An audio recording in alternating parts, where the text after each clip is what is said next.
Bobby flicked a medallion into the air. The next second, all that dark energy erupted violently. The entire house instantly went haywire. Chunks of plaster started flying off the walls, and the floor began splitting apart. Within moments, the whole building was ripped clean in two. That terrifying dark energy left both me and Roy seriously on edge. Roy found a massive chunk of gold stashed inside the water heater. Bobby couldn't have cared less. Not only did he not put up a fight, but he also let us take him back to the precinct. Things went way too smoothly. I knew something was off. Sure enough, when Roy patted him down, he turned up another piece of a broken iron sphere. Roy logged it into the evidence room, along with the gold. The moment those two broken pieces got close to each other, they snapped together like magnets. Then a pulse ripped through the air out of nowhere. Everyone except the Dedos was frozen solid in an instant. We could still move, but it felt like we were wading through concrete. The Dedos wasted no time. They stormed the evidence room, cleaned it out, grabbed every last piece of gold, then bolted through the transit toilet. Roy had to fight like hell to smash the iron sphere. By the time everyone snapped back to normal, it was already too late. The Dedos were long gone. The ones who got away had their roles all figured out. Some headed up to the roof to assemble the artifact. The rest held off the MLS officers.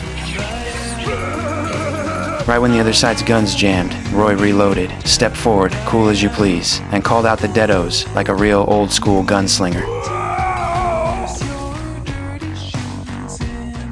Then, out of nowhere, a massive vortex tore open in the sky. It leveled an entire building, like it was nothing. The second I saw that, I knew the artifact was almost fully assembled. Roy and I floored it toward that building. What I didn't know yet was that Julia had already been taken by Bobby. Activating the artifact required a living sacrifice. Bobby slotted in the final piece. The artifact was complete. Roy and I made it just in time to take out Bobby's crew, but Bobby still found his opening. He killed Julia. Her blood was absorbed straight into the artifact. A blinding beam of light shot into the sky, blowing the vortex wide open. Endless Dedos began pouring through the portal. Then it was all-out war. Roy and I pushed ourselves to the limit, and we finally managed to wipe out every Dedo on that rooftop. I kept Bobby busy, while Roy worked on destroying the artifact. But that thing was built like a tank. No way to tear it apart with bare hands. That's when Roy looked up and spotted a massive truck hanging overhead. He snatched up a rope off the ground, looped it around the truck, and hauled it down with everything he had. In the next instant, Roy and the artifact shattered into pieces together.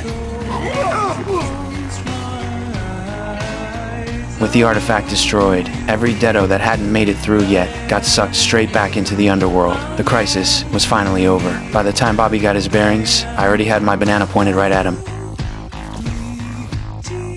After Julia said her goodbyes to me, she opened her eyes to find herself lying in a hospital bed. Seeing Julia wake up, I turned and walked away, ready to get back out there with Roy and keep working cases for the MLS.